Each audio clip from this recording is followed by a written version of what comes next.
Hi everyone, my name is THÓI.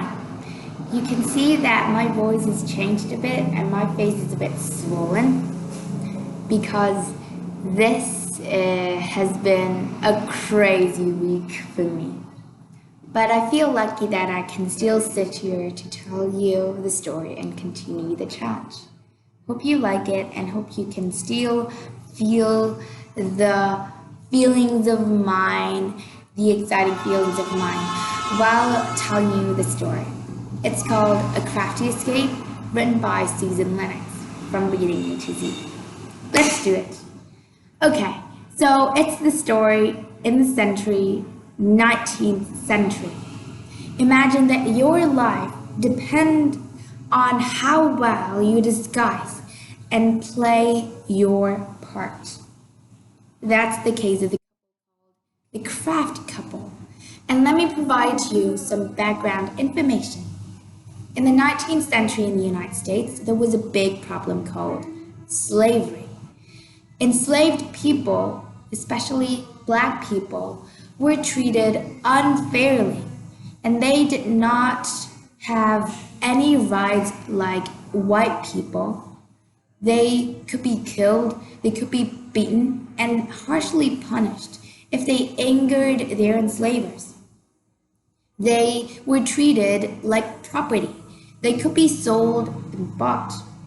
At that time, the couple called Craft had a big mind. They wanted to escape from slavery. And how did it start? Let me tell you the story. William was a black man, born in the year of 1824. He was born into an enslaved family owned by a man who loved to gamble. He had a lot of debts, so he sold William's family members one by one to pay off his debts. His new enslavers actually took advantage of his carpenting skills because he was quite skilled at that time to earn a lot of money for himself. On the other hand, Ellen was 2 years younger than William, and she was actually black, but we could not tell that from her light skin color. She looked pretty much like a white person, but she was actually black. Her dad actually enslaved her mom, and then she was given to her half-sister's family to serve as servant, and there William and Ellen met there. They fell in love and wanted to marry. But marriages among enslaved people were very complicated. They had to have permission from their enslavers to wed, and if their enslavers were different people, then they could not live with each other. They could only meet each other occasionally. And that was the case of the Craft couples, William Craft and Ellen Craft. But they had a burning desire to raise a family without anything like slavery preventing them to do so. So they made a plan. They made a plan to escape from slavery, to raise their own happy family. They had a plan. And what was it? Let's explore. Ellen and William would disguise themselves into different people to flee north, where enslaved people, or actually black people, could live freely as citizens. There were slave states and free states, so they decided they want to flee to Philadelphia, Pennsylvania, the nearest free states from Macon, Georgia at that time. So Ellen would disguise herself into an injured man. Why man? Because women were not allowed to travel alone, and would be pretty strange to travel alone with a loyal house servant, which was William Craft. And why injured? Well, injured because Ellen could not read or write. So with her arm in a sling would be a perfect excuse not to sign anything on a paper because she did not know how to read or write. Also, the bandages around her face would also, and the green spectacles would also be the perfect disguise for her womanly features on her face and her smooth skins.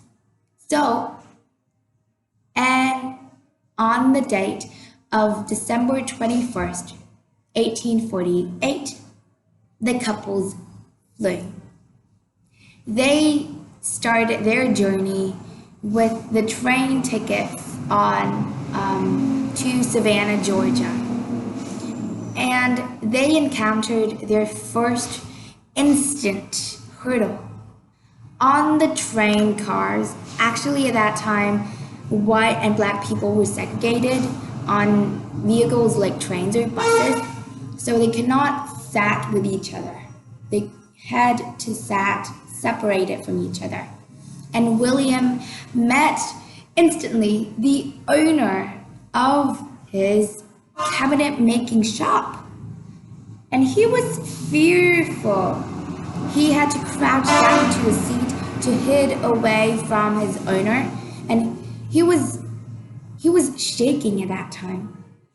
The owner actually had some thought in his mind that, oh, maybe William and his wife was actually escaping from their enslavers. I have to find out. So the man came closer to William's seat, but luckily, the bell from the departure door rang. And so the man left. William was safe. What a relief. On the other hand, Ellen also met the good friend, a very good friend of her enslaver. That good friend of her enslaver had known Ellen for life. So Ellen had scared of herself, and he sat still, did not dare to look up. Their daring schemes were actually encountering some hurdles at that time. Ellen's costumes were very convincing. So luckily, the man only greeted her and then sat down without a second look at Ellen. She was safe.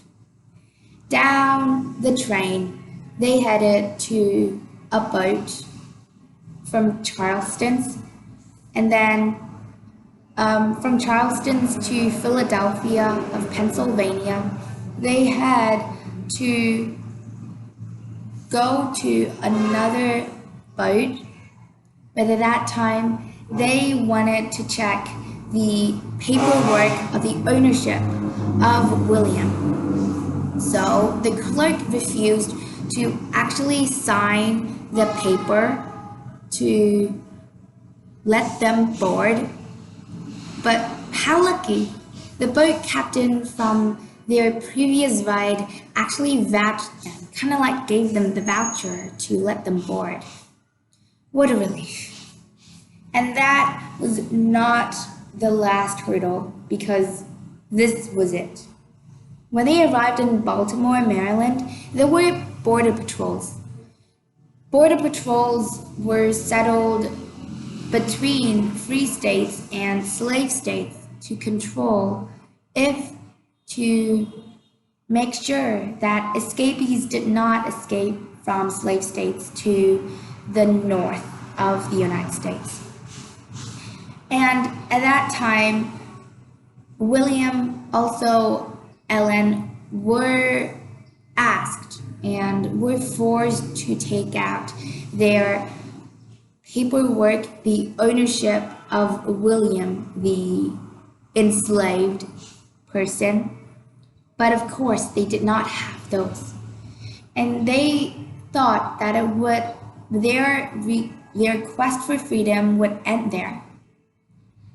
But no, an officer took pity on the pair and let that no paperwork couple go and board the ship. And when they arrived in Philadelphia of Pennsylvania, the Free States, they sheltered in an abolitionist homes, a good friend of theirs, and then had food, had jobs later there too.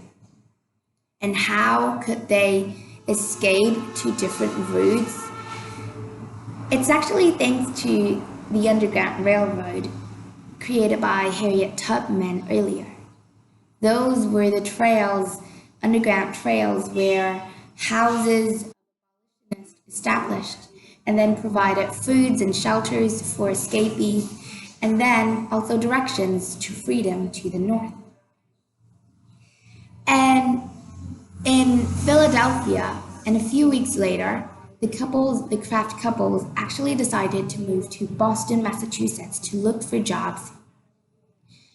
Ellen worked as a seamstress, and William worked as a carpenter. They earned money and had a pretty happy life with each other.